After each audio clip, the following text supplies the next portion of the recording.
ang layo na ng narating ng humanity. Di ba, nakakreate na tayo ng aeroplano, ng Bluetooth, ng Wi-Fi, ng internet, ng spaceship, lahat, ang dami na natin na-create. Tapos magdududa ka kung yan ang mga problema mo, ayaw mong lagpasan, kaya mo yan, naniniwala ako, kayang-kaya mo yan.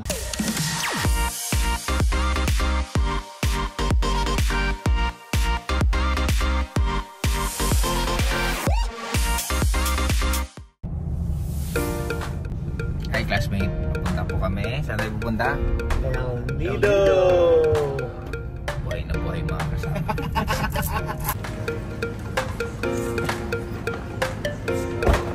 Saan ang punta?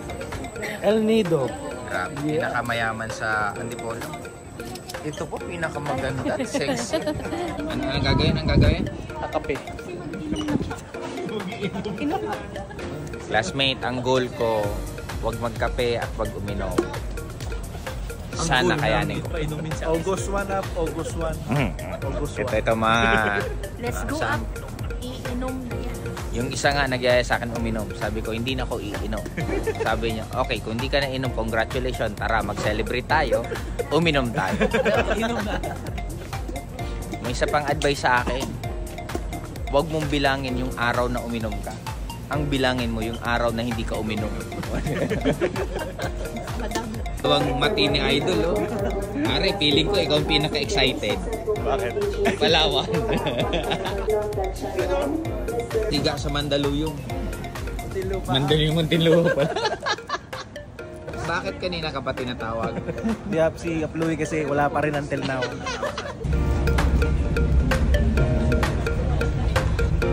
Anard, may katabi ka na dyan. Pagdating ako.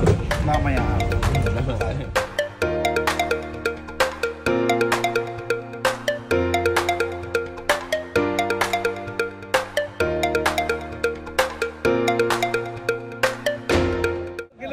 Ano ba nangyari? Wilo na. Wala pa ganun.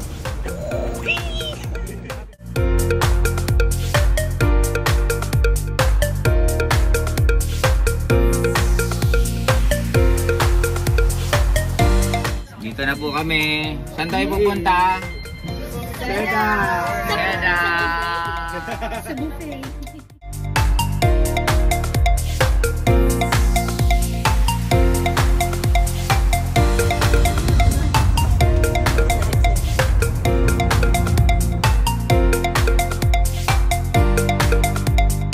Welcome po, Seda Leo.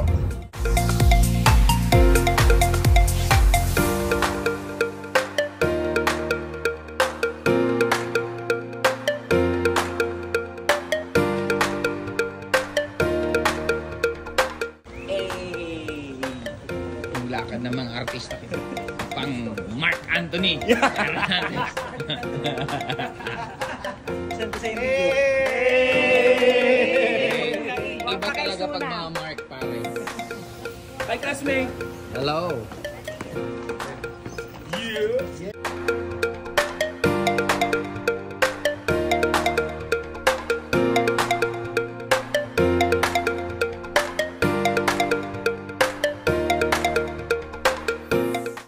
Hi classmate! Kumusta po sa inyo? Kararating lang po namin dito sa El Nido, Palawan and mag-stay kami dito for 3 days.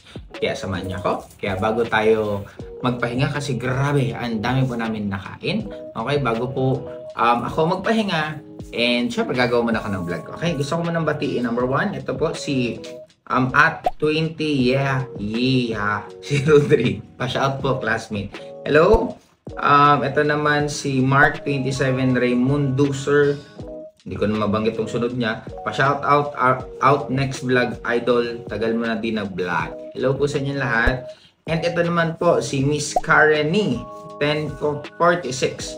You deserve a million subscriber. Oo naman, syempre. Talagang goal natin yan. Umabot tayo sa million subscriber.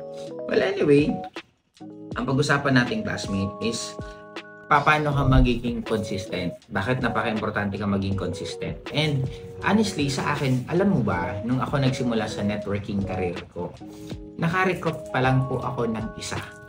Alam ko nang yayaman ako ng sobra-sobra. Alam mo kung bakit? Simple lang. Nung nakita ko ang networking, nung naka-recruit ako ng isa, sabi ko, kung nagawa ko, kaya kong ulitin. Kung kaya kong ulitin, kaya kong ulitin. Kung kaya kong ulitin, kaya kong magturo sa ibang tao kasi pag nagagawa mo, ibig sabihin, kaya mong ituro.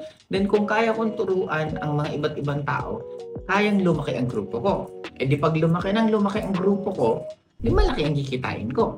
Kaya imagine mo classmate na ganun ako ka-positive na isa pa lang ang nai-invite ko at naniwala sa akin, ang lakas na ng loob ko na sabi ko, sige tuloy-tuloy ko to. Kaya napaka-importante, number one, na magkaroon ka ng tinatawag na bilib mo sa sarili mo. Kasi kung hindi mo nakikita ang sarili mo, makakarating na dun mismo sa pupuntahan mo pa lang, bakit ka pa magtutuloy? Kaya ang pinakasikreto lagi kong sinasabi, kailangan mo nang makarating sa future mo, tapos balik ka ulit sa present mo, tapos trabahuin mo ng malupit, ng tuloy-tuloy, yung ginagawa mo para makarating ka dun kung saan ka papunta. Ngayon, ang magiging challenge kasi ganito, classmate, ang magiging challenge, paano ka kikiligin ng paulit-ulit sa isang bagay na paulit-ulit mong ginagawa. Then, yun ang pinaka-name talaga ng laro ng lahat. Kasi di ba parang boyfriend-girlfriend, kailan ba kayo na-excite? Kadalasan lang naman pag umpisa eh. Diba, even mag-asawa pag umpisa, pero pag tumatagal, nawawala ng spark. Kaya kailangan natin yun i-work out. Paano ka kikiligin ng paulit-ulit? Isa sa pinakamaganda mo dapat maintindihan, dapat meron ka classmate gratitude. Gratitude sa lahat ng nangyayari sa'yo. Gratitude sa maganda, gratitude sa hindi maganda, kasi pareho yan. Sabi nga, parang may isa akong napakinggan sa, hindi ko sure kung sa TikTok o saan man, na ang pinaka nakapakinggan ko, kung iirisin mo daw classmate, lahat ng pagkakamali mo, parang inerase mo na rin kung sino ka ngayon. Therefore, kung ano ang sitwasyon mo ngayon, kung nasaan ka man ngayon, part yan lahat ng kailangan mo para makarating ka sa future mo. Kaya dapat marunong ka magpasalamat sa lahat ng nangyayari sa'yo. Katulad po sa akin, yes, hindi po lahat ng naniwala sa akin nagtuloy-tuloy. Hindi po lahat ng naniwala sa akin talagang sinamahan po ako. Pero I'm thankful. Thankful ako sa mga nag-join sa akin na nawala. Kasi nung panahon na nag-join sila, lumakas po loob ko, tumaas po ang belief system ko sa sarili ko at naging masaya ako. Okay? At syempre, isa rin, kumita din ako kahit paano. Yung mga bumili po sa akin ng produkto, nagpapasalamat ako ng sobra sa kanila kasi lahat, grabe po ang tulong nun. Yung kumita ka lang ng 200, 500, 1,000, tapos minsan halos sakto-sakto na pera mo, tapos bigla kakikita. Isa yun sa reason bakit ako nagtutuloy-tuloy lalo. No, ang point ko, nagpasalamat ako sa niniwala sa akin. Nagpasalamat ako sa mga bumili ng produkto sa akin. Nagpasalamat din ako sa mga hindi sa akin bumili. Kasi tinuruan nila ako paano ako maging matibay. Yung mga pilosopo, na grabe yung mga tanong sa akin. I'm thankful kasi because of that, doon ako napapatanong na, meron pa pala akong hindi alam. Kasi bakit hindi ko kayang sagutin yung tanong niya? Kasi sa akin, ang paniniwala ko palagi, kaya mo naman ubusin yung problema sa pinagdadaanan mong industriya eh. Kasi katulad sa akin dati po, ang mga tanong sa amin about products, about lagi kami napagbibintangan na pyramiding yan, scam yan, hindi yan tatagal. Kasi imagine mo hanggang ngayon na eh, 19 years na yung company namin, hanggang ngayon nagdududa pa sila na hindi daw yan tatagal. Pero sabi ko, grabe naman to, hanggang kailan po ba yan dapat patunayan na tatagal? Now, ang point ng classmate, pabalik po ako dun sa unang topic natin. If you really want na maging sobrang successful, ito didiretsuhin po kita. You need to do it 10 years above ng tuloy-tuloy yung industry gusto mong galawan. You will never become successful at you will never become yung mga taong hinahangaan mo sa kahit anong industry ang ginagalawan na nakikita mo na taon pa lang sila or sasabihin mo na gusto mo gawin mo siyang taon lang pero ganun magiging success mo. Hindi eh. Parang ako, nung na-research ko, isa sa pinaka nakaka-inspire na youngest billionaire sa atin right now is si Glenda. Siya yung nagbebenta, parang kasabayan niya si Rosmar. Si Glenda nakaka-amaze kasi imagine mo at a very young age, billionaire na siya. Pero to think, alam niyo po ba na si Glenda at age 14 years old, team leader na po siya ng call center? Diba, hindi mo nakakamanga, paano naging team leader yun? Kasi noon, di ba, hindi naman masyadong mahigpit. Hindi naman nalalaman kung anong edad mo kasi boses lang naman. Ang ganda ng exposure niya. Napakaaga ng exposure niya. Marami siyang nakilalang mga iba't ibang tao sa iba't ibang industriya, iba't ibang negosyo. Isa yun sa nakapropel sa kanya. But again, Try to imagine this classmate. 14 years old pa lang po siya. Naghahasil na siya. Hindi pa natin alam kung ano ang training niya nung bago siya mag-14. Kung naniniwala ka pa sa past life, hindi pa natin alam yung past life niya, ano pa naging training niya doon. Now, ang point ko, kung nasaan ka man ngayon, kung minsan napapagod ka, lahat ng naging successful na pagod. Pero anong ginawa nila? Tumuloy. Kung minsan umiiyak ka na, anong ginawa ng lahat ng taong successful? Umiyak din yan. Pero after umiyak, anong ginawa? Tinuloy. Kung minsan gusto mo nang itigil ang ginagawa mo, na-experience din na yung lahat ng taong successful, anong ginawa nila? Dumating lang sila sa point na gusto nila magpahinga, mag-quit, okay lang yan, normal yan, tao ka lang. Pero ang importante, after dyan, anong gagawin mo? Ituloy mo lang. Kasi classmate, ako naniniwala, di ba? Ito, pinaka-famous na sayings na makaluma na, sa hinahaba-haba ng prosesyon, sa simbahan pa rin ang tuloy niya. Diba? Therefore, ituloy-tuloy mo ng classmate kasi kahit anong ginagawa mo, imposibleng wala kang mararating. Ang tao design tayo na masolusyonan lahat ng pinagdadaanan natin sa buhay basta ituloy-tuloy mo lang. Ang layo na ng narating ng humanity. Di ba? Nakakreate na tayo ng aeroplano, ng Bluetooth, ng Wi-Fi, ng internet, ng spaceship. Lahat ang dami na natin na-create. Tapos magdududa ka kung yan ang mga problema mo. Kaya mong lagpasan. Kaya mo yan. Naniniwala ako, classmate. Kaya mo yan. Kasi, bakit ko nasabing kaya mo? Kasi ang dami ng taong dumaan dyan na nalagpasan yan. Eh kung nalagpasin nila, bakit hindi mo kaya? Kaya ako naniniwala ako sa classmate na ituloy-tuloy mo lang yan. Lahat ng tao na naging ultra successful, isa lang ang meron sila lahat.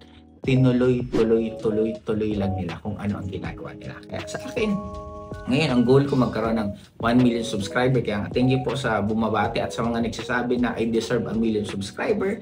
Ako naniniwala ako. Siyempre, we all deserve ng bagay na gusto natin na makuha sa mundong to. Sabi nga, ang earth is just a receiver na ibibigay niya kung ano ang gusto mong makuha. Kaya ako, I do believe na I deserve that. Kaya I need to work it out. Siyempre, hindi ko naman siya makukuha na wishful thinking lang. I need to work it out. Kaya ito, sisimulan ko ulit na lalo maging consistent mag-vlog at ipagsasabay ko to sa mga ginagawa. Kasi right now po, gold classmate, pasensya, hinihingal ako, busog na busog ko. After na ito mag-vlog, papahinga muna kami ng konti para gumawa ulit ako ng panibagong vlog. At doon, magbabasa ako ng mga letter kasi meron kaming training nung isang araw, I think, 3 months ago sa Metro 10. Tapos may mga leaders doon na pinasulat sila ng mga goals nila. Then after nilang isulat, ibibigay doon nila sa tao na parang mag-manage or pagkakatiwalaan nila ng mga pangarap nila. In short, parang magbabantay. Kaya try to imagine gaano karami ang nagbigay sa akin. Hindi ko alam kung gaano karami to. Magbabasa po ako ng isa. Ito po, isipin mo ha.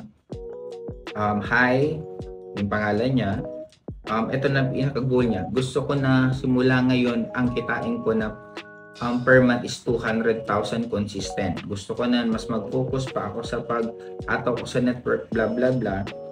Gusto ko mas makatulong ako sa family ko, so on and so forth. Then, etong taong to, kasi nandito yung pangalan niya, then isa to sa babasahin ko lahat, tapos kukumustahin ko. Tapos syempre, magbibigay din ako mga tips, ideas, paano nyo makukuha yung goals niya. Kaya ito rin po yung isang responsibilidad ko.